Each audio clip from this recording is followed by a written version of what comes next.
A gente está entrando no último mês do ano e a bolsa não para de subir, né? Nos últimos 30 dias ela subiu quase 11%. Isso deixou muita gente animadinha. Tem gente falando em bolsa 133 mil pontos até o final do ano, tem ainda mais uma alta de cerca de 5% em dezembro. E tem os já mais emocionados, né? Falando em bolsa 199 mil pontos, assim como alguns anos atrás tinha lá o pessoal do bolsa a 300 mil pontos, a 500 mil pontos. Enfim, a gente já viu muitas previsões sobre a bolsa e por isso a gente vai responder. A bolsa vai chegar a 150 mil pontos até o final desse ano? Essa é a oportunidade da década? E se sim, como se aproveitar dela?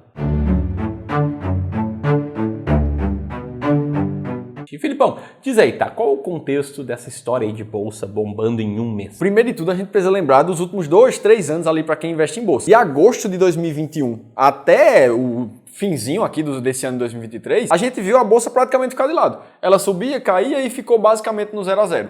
E aí a gente teve um novembro fenomenal. Como o Ramirão está mostrando aqui, a gente ainda não acabou novembro, enquanto está gravando esse vídeo, mas a gente já tem uma alta ali aproximada de 11%, o que é muito forte para um mês só. E aí é nesse momento que todo mundo volta a falar daquele famoso rally de fim de ano da bolsa, né? Onde novembro e dezembro tendem a ser muito bons para a bolsa de valores, para o mercado de renda variável. E aí, para contextualizar, o que é rally de fim de ano e se ele existe mesmo? Basicamente é o pessoal otimista com novembro e dezembro de todos os anos. E aí teve o pessoal do Santander Asset ali, do Banco Santander, que foi ver se esse rally de fim de ano realmente existe baseado em dados. E o que eles encontraram foi que nos últimos 10 anos, a média era realmente uma alta de 1% em novembro e de 1% em dezembro. E se a gente parar para pensar, não é nada demais assim a bolsa subir 1% de média no mês. Ou seja, essa história de rally de fim de ano, ela não é tão comprovada com dados e ela acaba ficando a cargo de narrativas, né? Do pessoal realmente ficar otimista pro final do ano. Mas não existe de fato. Agora vamos olhar alguns dados aqui. Essa tabela aqui você vê o retorno mensal da bolsa brasileira. Você pode ver que é uma loucura, né? Tem anos aqui em que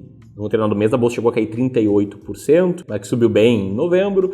Tem anos em que a bolsa despencou no final do ano, caiu 25% só em outubro e não subiu quase nada em novembro e dezembro. Tem anos em que a bolsa caiu um pouquinho em dezembro. Enfim, não tem nenhum tipo de regra aqui, né, que corrobora com a conclusão do pessoal do Santander. Mas, de fato, há um otimismo no ar aí nos últimos dias, que talvez esteja acontecendo por 3 motivos. Primeiro, conta fiscal do Brasil está ficando mais clara.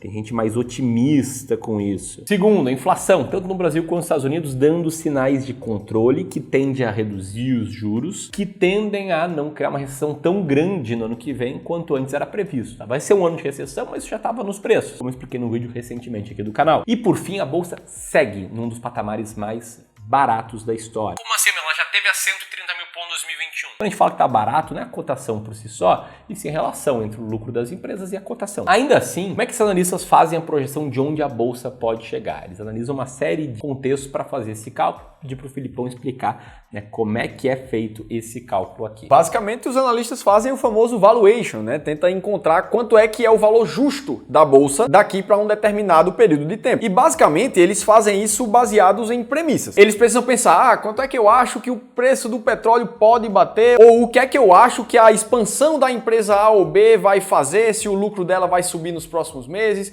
E aí ele tira essas premissas e coloca no que ele chama de fluxo de caixa descontado, que nada mais é do que assumir essas premissas como verdade e projetar todos os fluxos de caixa futuro das empresas, trazendo ao valor presente. E aí ele tende a designar um valor justo tanto para a bolsa quanto para qualquer outra empresa da bolsa. E aí ele traça 3 cenários para isso acontecer. Um cenário base, que é se tudo ficar do jeito que ele esperou.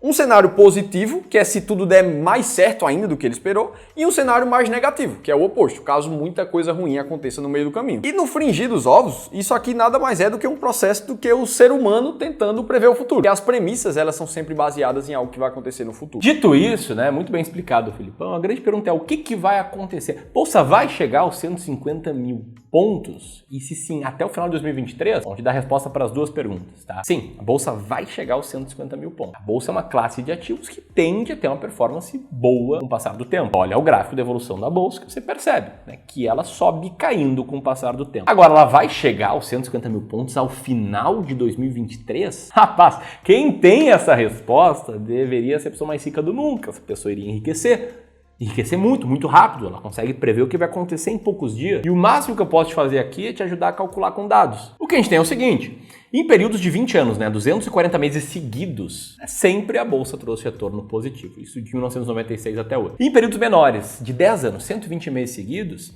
sempre a bolsa trouxe retornos positivos. Em períodos menores, de 5 anos, 3 anos e até 1 ano, né, 12 meses seguidos, a bolsa trouxe retorno positivo em 93% das vezes, 90% das vezes e 70% das vezes. E a grande pergunta é, em períodos de 1 mês, a bolsa trouxe retornos positivos em quantos por cento das vezes? A resposta é em apenas 59%.